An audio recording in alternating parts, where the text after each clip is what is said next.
Bine v-ați întors, partea a treia și ultima parte. Începem cu SmackDown și apoi o să continuăm cu cel mai bun show, Impact. Cel mai bun show, poate în prim... Poate... E cel mai bun show. Eu n-am avut nicio părere. Omule, decizia lui Mihai. Da, deci eu nu sunt de acord cu asta. Bun, mai departe. La urma urmei, la Monday Night Raw, reacția noastră la Monday Night Raw a fost meh. Reacția la SmackDown este meh. La Impact ai râs în hohote. E adevărat. Deci nu ai ce zice. A fost cel mai bun show pentru că a fost show-ul la care ai râs în hohote. Mai departe. Hai cu SmackDown. Am râs și pe urmă am început să plâng în interior. Mă, ai avut emoții, ai simțit ceva. Mi-am transmis emoțiile. SmackDown. Un alt mod în care mi-au fost transmise emoțiile a fost primul segment de la SmackDown cu Vicky Guerrero cerându-i la Battle de Rio să o sărute. Oh, Doamne. Și ce vorbeam despre penibil și scârbă. Știi, nu e vorba de penibil și scârbă, e vorba că nu-mi pasă și e vorba că am mai văzut asta de câteva ori. Adică chiar pe bune, iar asta, chiar cu Vicky Guerrero. Da, mi-era scârbă, nu că ea doi chiar se sărutau.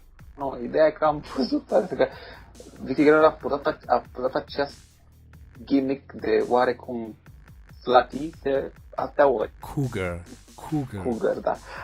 Bun, se face meciul de Damien Sandow vs. Alberto Del Rio, că toată lumea, Vicky Guerrero vrea să vadă această bătaie între cei doi bărbați. Mai ales că amândoi au zis că ea este frumoasă. Exact. Asta trebuie să recunosc, mi s-a părut haios că amândoi au făcut-o. Și mie și de ce? Pentru că Damien Sandow îi apreciază inteligența. Alberto Del Rio îi aprecia frumusețea. Fizică. Exact. Bun, de mai departe, pe trecetura intercontinentală. Arthur vs. Curtis Axel. Meciul ăsta a fost pe trecetura intercontinentală? Da? Și nu mi-aduc aminte. A fost. Știi care e culmea? L-am avut și la Battleground. Da, exact. Dar cine mai ține cont, mă? Cine mai ține cont? Adică să fim serioși. Los Locales vs. Los Matadores vs. Los Jobbers și vs. Los Noqueros. Da. Pe bune, alți lume nu puteau să găsească mai bunii râsul cu Los Locales. Măcar au fost amuzanți. Exact. Mi-a plăcut foarte mult promo-ul ținut de Cody Rhodes și Goldust. E o mică antiteză între stilurile lor de a face promo care funcționează foarte bine. Exact. Îmi aduce aminte de perioada Booker T Goldust. Da. Oricum Goldust, la cât de ciudat este gimmick-ul lui, ar putea lucra de-a lungul istoriei cu foarte, foarte mulți wrestleri. Foarte mulți wrestleri, ceea ce e foarte... Pafta lui. Da, bravo lui că a reușit. Chiar nu vreau să văd pe meci în sine de Damien Sandow vs. că n-are rost. Eu, Mihai, n-am văzut un meci de Great Khali Primetime vs. 3MB pentru că, sincer, nu m-a interesat. Vrei să vorbești? A ținut 5 minute. A ținut 5 minute 39 de secunde și de asta vreau să mergem pentru Cody Rhodes și The Wyatt Family, că deja am terminat SmackDown. Da, am terminat deja SmackDown-ul și nu este nici foarte mult de vorbit despre meciul ăsta pentru că... Este relativ în sensul că, unul, poate ai dreptate cu faptul că eu să meargă pentru centurile la echipe pentru că o victorie împotriva la The Shield treacă meargă, dar în momentul ăsta deja încep să demonstreze că ei sunt o familie,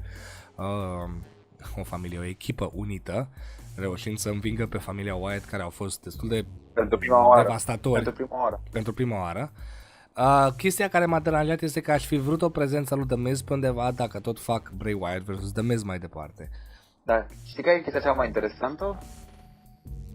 Este că cea mai bună, cel mai tare lucru s-a întâmplat după ce s-a închis transmisia SmackDown-ului. La ce te referi, n-am citit rezultatul. Pentru cei care nu știu, dark match-ul de la SmackDown-ul din această săptămână a fost un 20-man Battle Royale. în care câștigătorul urma să primească o șansă la centura World Heavyweight al lui Alberto Del Rio. Prin urmare, Bray Wyatt a câștigat acest 20-man Battle Royale, după care a luptat într-un meci pentru centura World Heavyweight împotriva lui Alberto Del Rio. Alberto Del Rio, Bray Wyatt câștigând prin count-out, pentru că Alberto Del Rio a fugit de Luke Harper și de Eric Rowan. Deci cât de marfă ar fi fost să vedem asta la SmackDown, a trebuit să se întâmple doar în that match? Da, presupun că da, din simplu motiv că Bray Wyatt fiind heel nu putea să-l pună over atât de mult. Înțeleg? Și plus John Cena. Da, înțeleg ideea, dar adică... am avut oricum Damien Sandow versus Alberto Del Rio, da, oricum heel. Aș fi vrut oarecum asta, ce contă că era făcut anunțul? Putea lumea pe urmă începea să vrească, aolă, poate se întâmplă Bray Wyatt versus John Cena, de fapt. Da, pentru că era foarte interesant, mai ales că modul în care s-a terminat Royal Rumble-ul, și anume Royal Rumble, Battle Royale-ul, au rămas în ring familia Wyatt. Cum au văzut că ei trei sunt în ring, Luke Harper și Eric Rowan s-au eliminat singuri ca să câștige Bray Wyatt. Un moment foarte mișto să-l vezi la TV.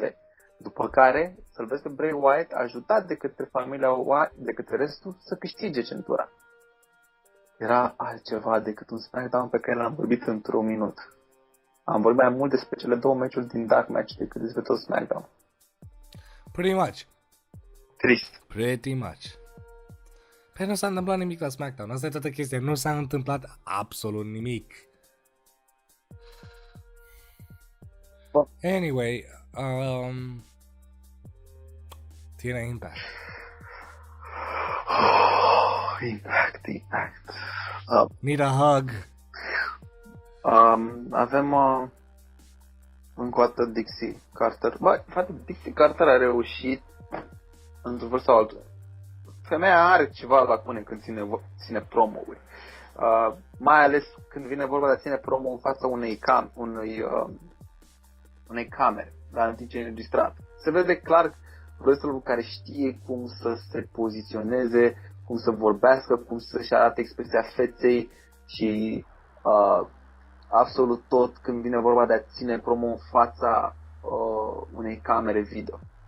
Evident, 90% din toți acești wrestleri nu sunt în TNA. Dixie Carter, din păcate, nu știe.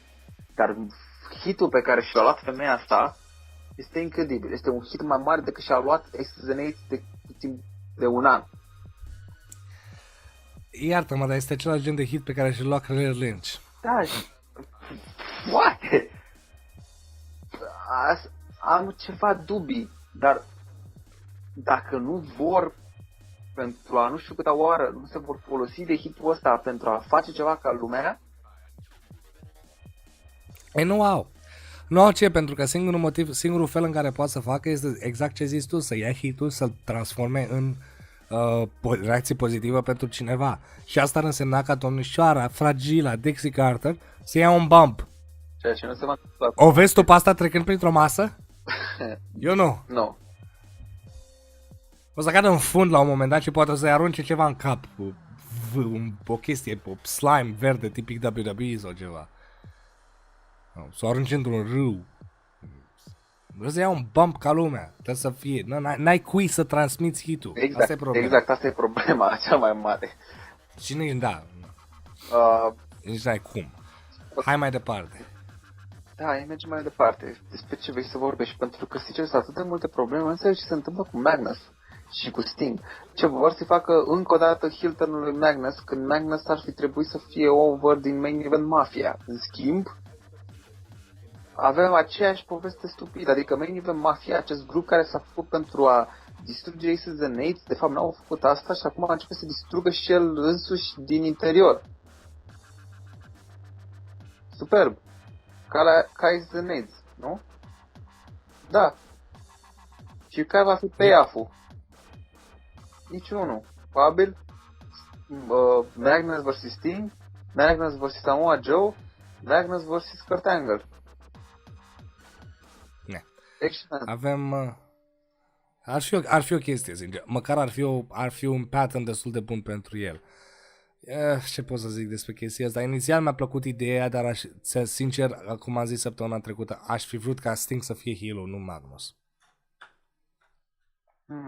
Nu știu, nu chiar prin Magnus.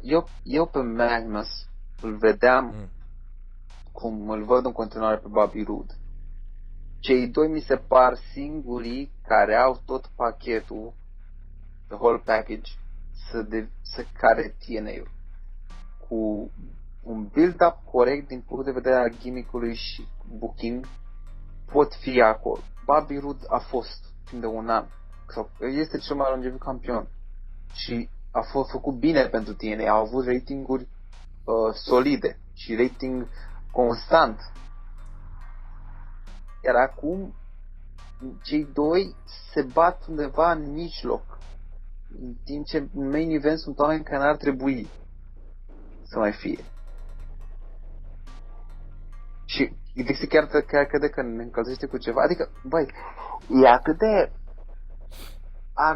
atracat oarecum și fanii de pe internet, că n-am nevoie de Eric Bischoff să-mi spună mie ce să fac, de Hulk Hogan, la fel să-mi spună mie ce să fac. Nu știu dacă am mai zis de Vince Russo.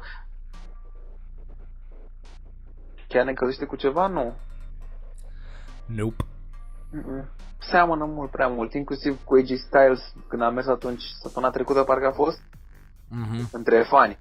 Da. Cine a făcut asta? Cine? Punk. Cine? Punk, no. Ei nu copiază WWE. Ei sunt originali, ei sunt alternativa. Da. Bun. Austin Harris vs. Jeff Hardy. But why? Acum e clar că o să facă meciurile între oamenii din Ultimate X. Adevărata știre este că un nou membru în acest Ultimate X este Samoa Joe. 5 oameni.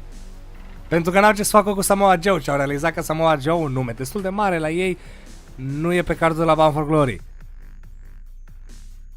Ups.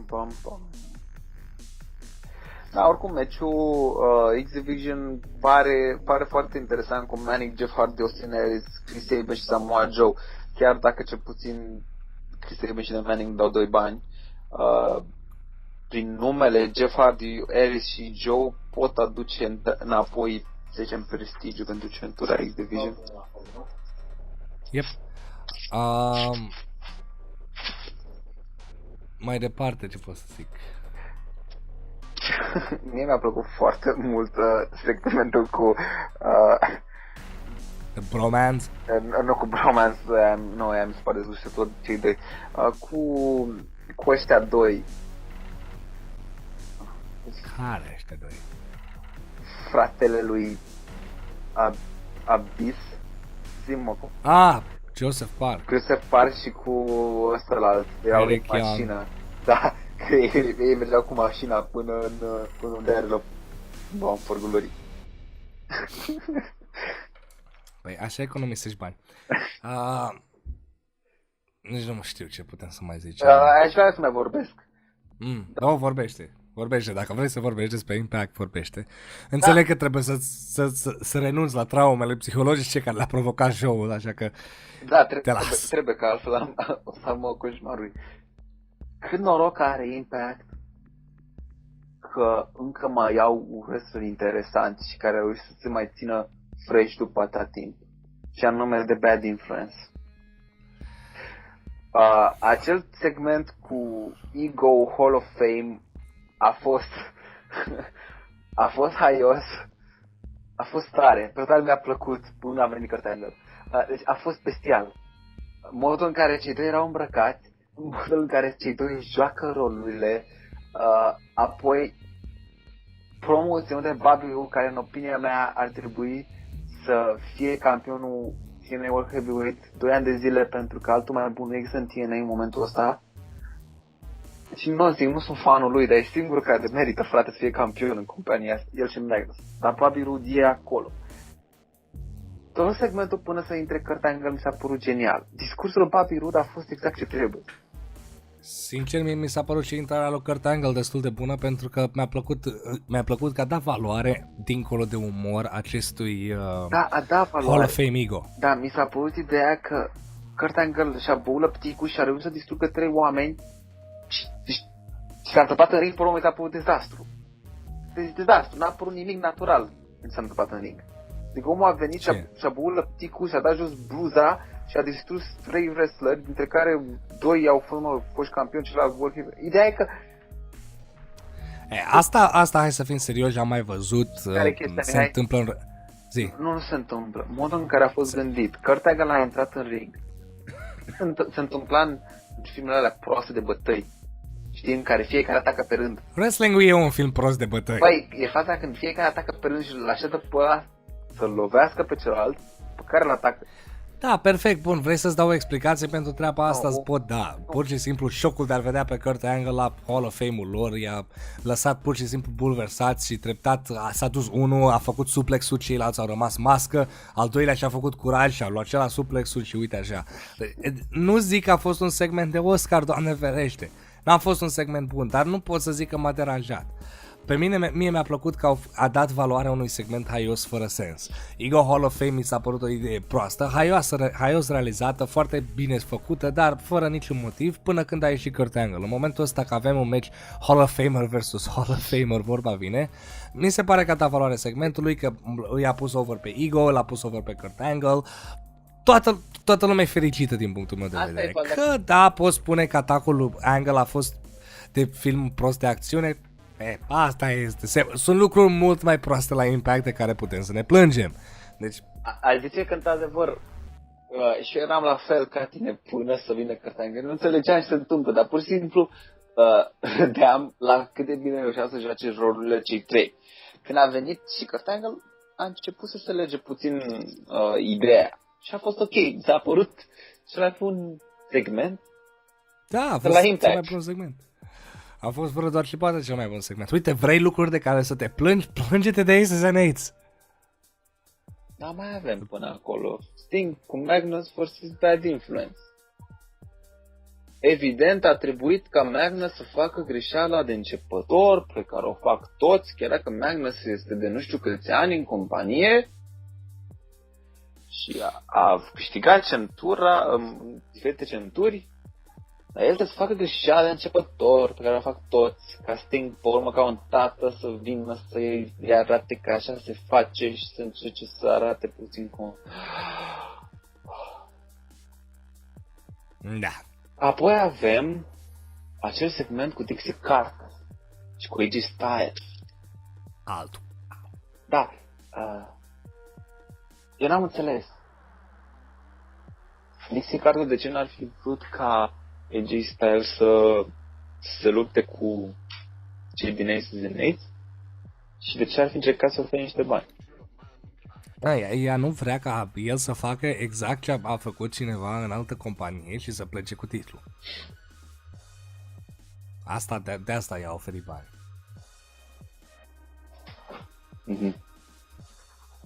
Yep, exact. Mai departe. Aces and Eights.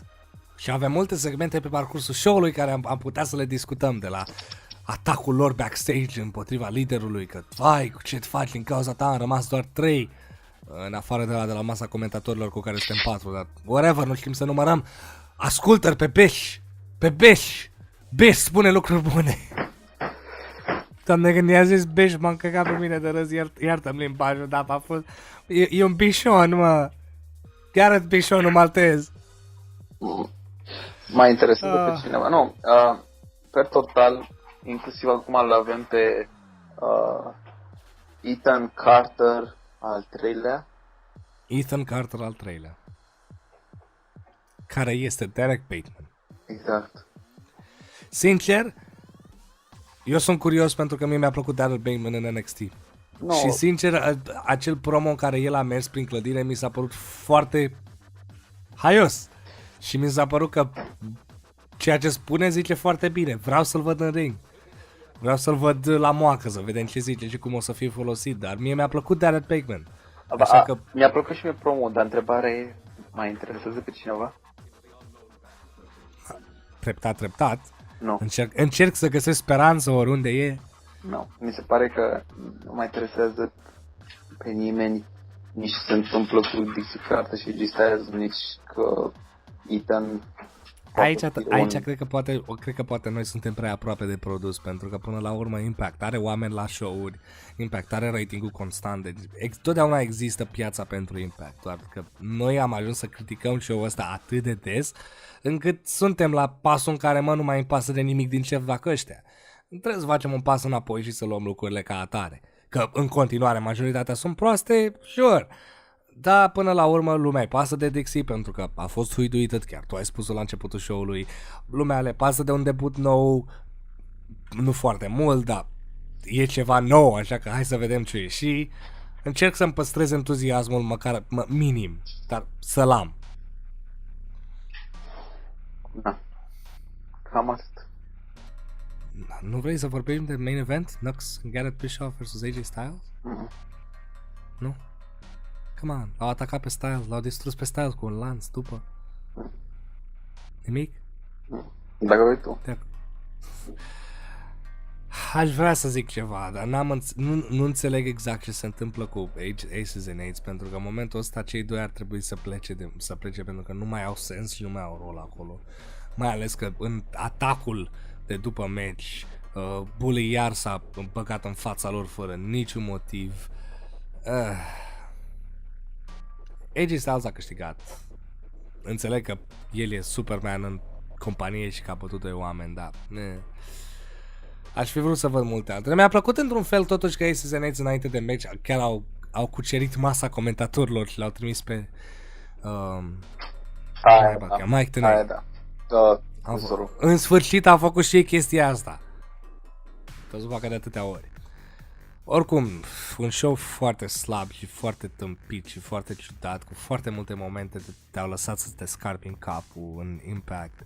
E păcat ce se întâmplă cu ei. Mi-aduc aminte că în perioada WrestleMania lăudam cum nu se putea, acum asta e.